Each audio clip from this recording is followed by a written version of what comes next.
La Grande-Bretagne et la Russie sont en guerre sur tout sauf le nom. Et la plupart des gens n'ont absolument aucune idée que cela se passe. Ce n'est pas le genre de guerre où des chars roulent dans Londres, où des sirènes d'alerte retentissent à Moscou. Après tout, au moment de cette vidéo, cela est réservé à la guerre en Ukraine. Non! La guerre entre le Royaume-Uni et la Russie est un conflit géopolitique du XXIe siècle, d'une grande ampleur, qui se déroule en ce moment même, à travers le cyberespace, les marchés financiers, les câbles sous-marins, et des opérations secrètes s'étendant sur 3 continents. Examinons donc comment cela s'est produit, et comment la Grande-Bretagne peut façonner son avenir. Pendant que vous faisiez défiler les réseaux sociaux ce matin, des pirates russes tentaient d'infiltrer l'infrastructure réseau britannique, comme ils l'ont fait presque tous les jours depuis 2022. Pendant que vous alliez travailler, le Military Intelligence 6 effectuait des opérations secrètes, ce que Sir Richard Moore, le chef de l'agence, admet ouvertement, et conçu dans le but d'aider l'Ukraine à résister à l'invasion russe.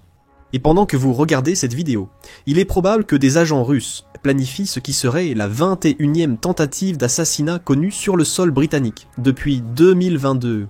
Selon la dernière évaluation de la menace du Military Intelligence 5, ce n'est pas de l'hyperbole, c'est la guerre, réimaginée à une époque où les armes nucléaires rendant le conflit traditionnel impossible. Les deux camps ont donc déplacé le conflit vers des domaines invisibles pour la plupart des citoyens, mais qui impactent chaque aspect du quotidien. Revenons en arrière pour clarifier ce que nous voulons dire par la Grande-Bretagne en guerre avec la Russie. L'ensemble du conflit renvoie à la rivalité de longue date entre la Russie et l'OTAN. Depuis que Vladimir Poutine est devenu président de la Fédération de Russie en 2000, il a toujours pensé que les politiques, les valeurs et les ambitions géopolitiques occidentales allaient à l'encontre de l'idéologie fondamentale de la Russie. L'expansion lente mais régulière de l'OTAN a conduit la plupart des nations européennes, anciennement membres du pacte de Varsovie ou de l'Union soviétique, à en faire désormais partie. Elles ont rejoint l'alliance durant les années 90 et 2000. L'OTAN incarne l'internationalisme libéral, l'idée que la paix durable repose sur la coopération des démocraties via la sécurité collective. L'Alliance évite les démonstrations de puissance solitaire et l'accumulation de capacités militaires importantes, sauf pour les États-Unis.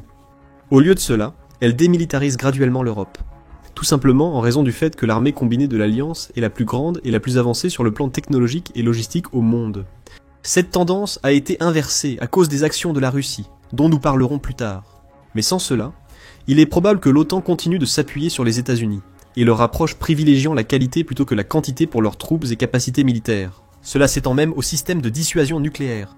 L'OTAN voyait son expansion à l'Est comme une poursuite de cette tendance, éliminant les obstacles physiques et géopolitiques en Europe pour mener à une paix démocratique.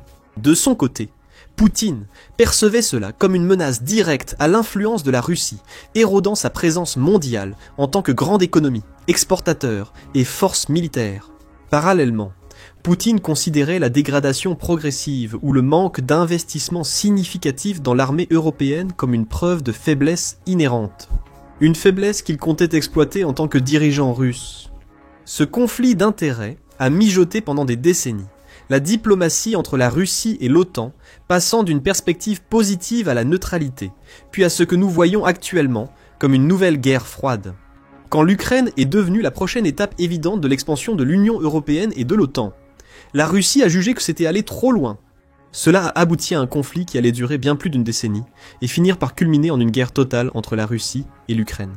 Un conflit où l'OTAN serait presque obligée d'intervenir indirectement.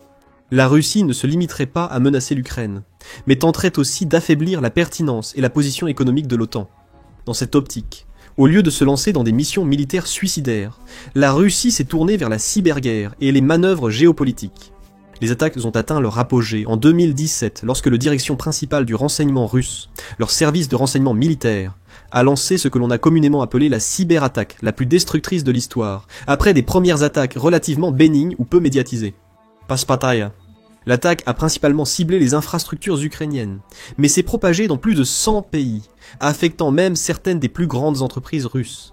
La compagnie pétrolière d'État Rosneft, Notpataya, aurait causé plus de 10 milliards de dollars de dommages à l'échelle mondiale, paralysant des entreprises partout dans le monde. L'attaque a révélé que la Russie pouvait frapper l'Europe, les États-Unis et le monde entier où cela fait mal, ses systèmes économiques, chaînes d'approvisionnement et entreprises vitales. Mais ce n'était qu'une attaque parmi toute une série. Selon le Centre national de cybersécurité, les infrastructures britanniques subissent à mot des attaques quotidiennes de la part d'acteurs étatiques russes. Un exemple notable d'attaque réussie est la campagne Star Blizzard, qui était une opération de longue date menée ou soutenue directement par la Russie depuis au moins 2019. Cela incluait des documents commerciaux. Royaume-Uni, États-Unis, divulgués stratégiquement avant les élections générales britanniques de 2019. Les communications personnelles de l'ex-ministre du Commerce international, Liam Fox, ont été piratées et des groupes de réflexion britanniques, luttant contre la désinformation, ont été infiltrés. Les unités du direction principale du renseignement russe ont mené des campagnes soutenues contre des organisations britanniques, soutenant l'Ukraine, utilisant le devinement d'identifiants, le spear phishing et l'exploitation des systèmes Microsoft Exchange. Ce qui en fait une guerre plutôt qu'un simple espionnage, c'est le ciblage systématique des infrastructures critiques. Les hackers russes ont prouvé leur capacité à cibler les réseaux électriques lors de leur attaque contre l'Ukraine en 2015 utilisant des logiciels malveillants spécifiques aux systèmes énergétiques, privant 230 000 personnes d'électricité à Kiev. Le logiciel malveillant Crash Override ou Undestroyer pourrait cibler l'infrastructure électrique britannique. En plus des tentatives de neutralisation des défenses cybernétiques britanniques, l'ampleur de cette guerre de l'ombre a explosé au-delà de ce qu'on avait vu depuis la guerre froide. Des agents russes ont mené 20 complots, potentiellement mortels sur le sol britannique en seulement 2 ans, utilisant des agents neurotoxiques de qualité militaire comme le Novichok, la même arme chimique qui a tué la citoyenne britannique Dawn Sturgis à Salisbury. Les réseaux d'espions russes ont tellement infiltré la société britannique que le Military Intelligence 5 a découvert des cellules dormantes opérant depuis des villes côtières comme Great Yarmouth, utilisant des caméras cachées dans des cravates et du matériel de surveillance déguisé en objets du quotidien. Les agents russes recrutent aussi des criminels locaux pour mener une partie de leurs opérations. Cela réduit leur capacité et leur professionnalisme, car les acteurs locaux n'ont pas les connexions ni les ressources financières du vaste réseau soutenu par le KGB russe. Cependant, utiliser des ressortissants britanniques pour mener des campagnes de désinformation et des crimes offensifs augmente la capacité de déni de la Russie et empêche les forces de l'ordre locales de remonter à la source du problème. La Russie a mené des attaques terroristes secrètes au Royaume-Uni en utilisant la population britannique comme couverture. Les services de surveillance britanniques n'ont pas le même niveau de sophistication, ni la même capacité d'infiltration dans les centres de pouvoir russes, rendant cet effort asymétrique. Alors que les cyberattaques ne font les gros titres que sporadiquement, un autre aspect méconnu de cette guerre de l'ombre a des conséquences bien plus concrètes. Surtout pour le Britannique lambda, nous parlons bien sûr de la guerre économique. L'un des exemples marquants est le krach économique, déclenché par la crise énergétique passagère en Europe. Lorsque la Russie a envahi l'Ukraine à grande échelle en février 2022, l'Europe a tenté de couper l'approvisionnement économique de la Russie, en réduisant fortement sa dépendance au pétrole et au gaz russe, l'une de ses premières mesures. Avant le conflit, la Russie fournissait 38% du gaz naturel et 24% des besoins en carburant de l'Union européenne. Depuis le début de la guerre, Gazprom, un grand exportateur russe de pétrole et de gaz, a coupé les gazoducs entre la Russie et l'Europe, utilisant son approvisionnement en gaz comme une arme, pour faire pression politiquement et empêcher l'Europe de riposter contre la campagne russe en Ukraine. Cet effort a eu peu d'impact initialement, car la coupure est survenue au plus fort de l'été, quand la demande en énergie et en gaz était au plus bas. Pendant cette période, l'Europe a élargi ses importations, faisant de la Norvège et des États-Unis des partenaires commerciaux clés afin de contourner sa dépendance à la Russie. Gazprom a enregistré une perte nette de près de 7 milliards de dollars en 2023, sa première, en plus de 20 ans. L'Union européenne et le Royaume-Uni ont agi rapidement pour diminuer leur dépendance envers l'énergie russe.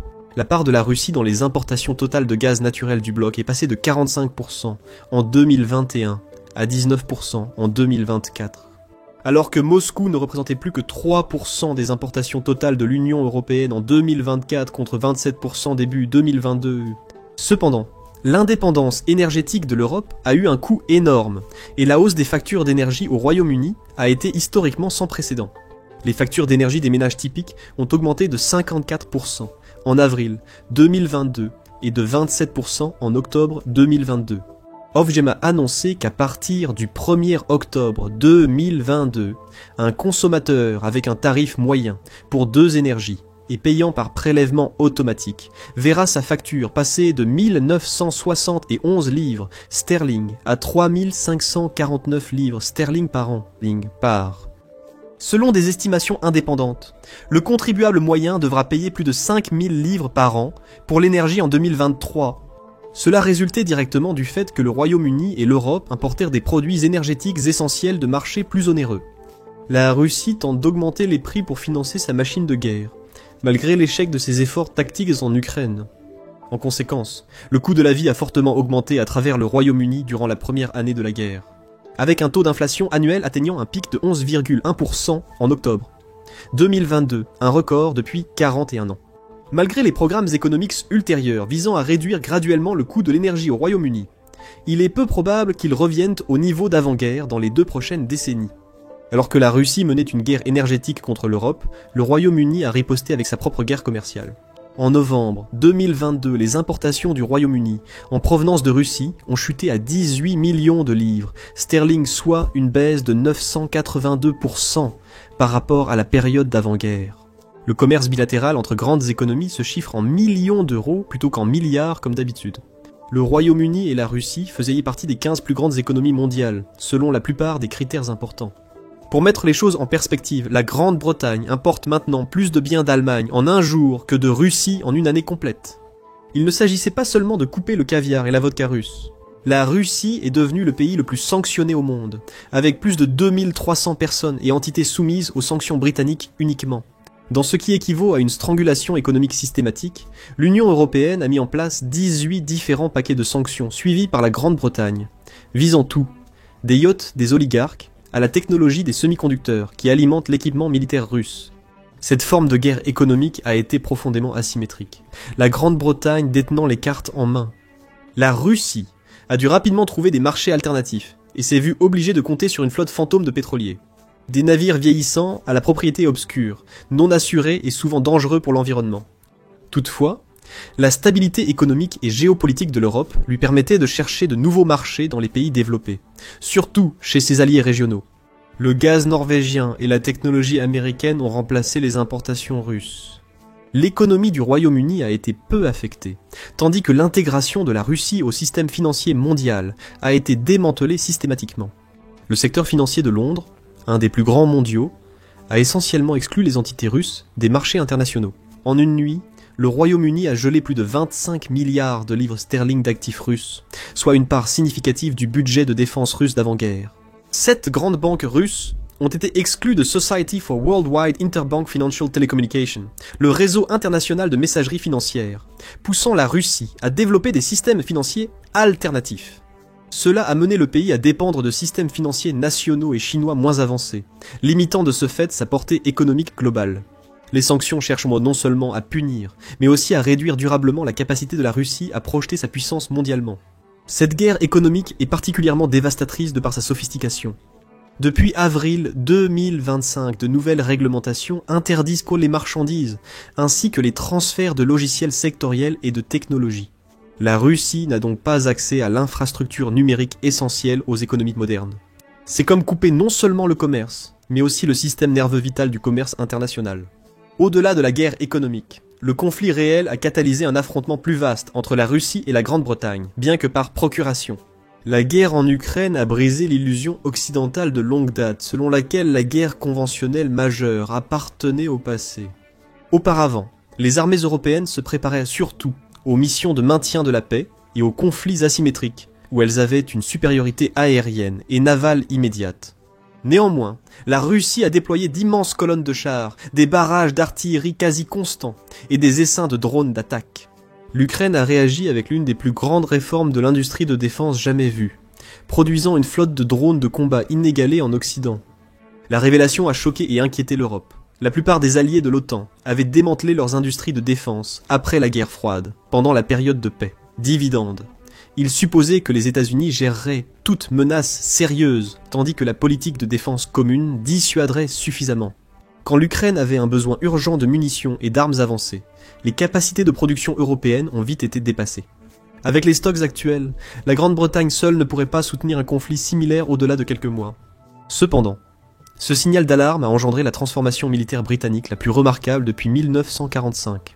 John Healey, secrétaire à la Défense, a annoncé des plans pour augmenter les dépenses de défense à 2,5% du produit intérieur brut d'ici 2027 et atteindre 3% au prochain Parlement. Cela représente une hausse annuelle de 13 milliards de livres sterling selon les chiffres de 2025, soit la plus importante augmentation des dépenses de défense depuis la guerre froide. Il ne s'agit pas seulement d'acheter plus de chars et d'avions.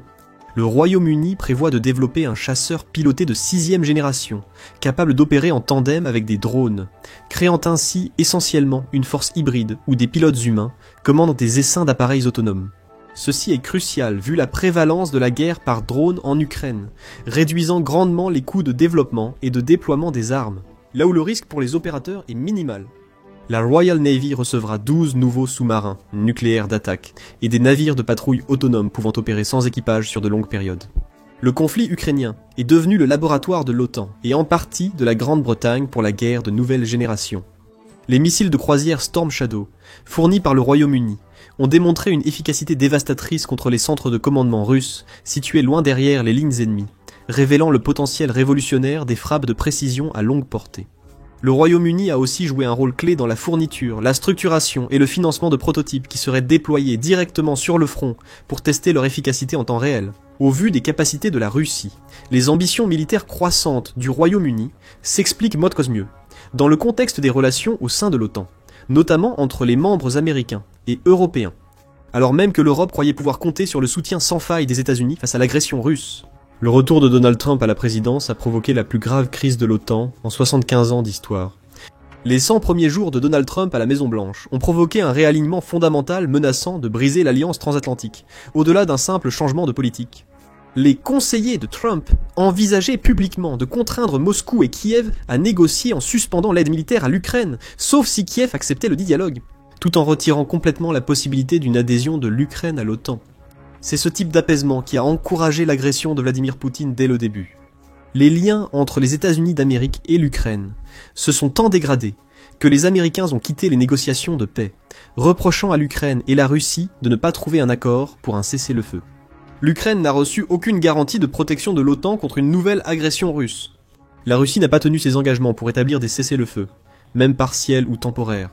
Le secrétaire à la défense américain Pete Hegseth a annoncé que l'Europe devrait fournir la majorité de l'aide létale et non létale à l'Ukraine à l'avenir, ce qui est préoccupant. Malgré les appels répétés de Donald Trump aux alliés de l'OTAN d'augmenter leurs dépenses de défense de 2% à 5% du produit intérieur brut, la plupart des membres peinaient à atteindre les niveaux précédents, et ce, seulement après des années de pression américaine. Et la prise de conscience soudaine que la Russie n'attend que d'exploiter les vulnérabilités existantes dues au manque de moyens militaires en Europe. Les dirigeants européens ont comparé l'approche de Donald Trump au discours catastrophique de 1938 du Premier ministre britannique Neville Chamberlain. Comme les concessions de Neville Chamberlain à Hitler ont encouragé plus d'agressions sous couvert de paix en notre temps. L'empressement de Donald Trump à répondre aux demandes de Vladimir Poutine est perçu à Moscou comme une faiblesse majeure et un affaiblissement des valeurs essentielles de l'OTAN. Alors que l'Amérique se révèle peu fiable, les deux puissances nucléaires européennes sont sous pression pour assumer un rôle de leadership. La France et le Royaume-Uni possèdent respectivement 290 et 225 ogives nucléaires. Cela ne fait que 515 contre environ 4309 pour la Russie, dont 1700 sont déployées et prêtes à être lancées en 30 minutes. Sur le papier, cela semble déséquilibré. En réalité, cela pourrait suffire. Les mathématiques de la dissuasion nucléaire visent à garantir une riposte crédible et efficace, plutôt qu'à égaler le nombre d'ogives. La France et le Royaume-Uni devraient tous deux disposer d'armes stratégiques suffisantes pour infliger des dégâts irréparables à Moscou et à Saint-Pétersbourg, avec des armes transportées par des sous-marins nucléaires en patrouille constante, qui peuvent probablement survivre à une première frappe. La structure de pouvoir très centralisée de la Russie la rend plus vulnérable à une frappe nucléaire limitée sur des centres de population clés. La rapidité sans précédent du développement de ce partenariat nucléaire est historique. Lors d'une réunion cruciale à Londres, le 24 mars 2025, les chefs militaires britanniques et français ont tracé une nouvelle voie pour la sécurité européenne, en se focalisant sur une coalition européenne de volontaires pour garantir la sécurité à long terme de l'Ukraine. Encore plus spectaculaire est le revirement de la France concernant sa doctrine nucléaire.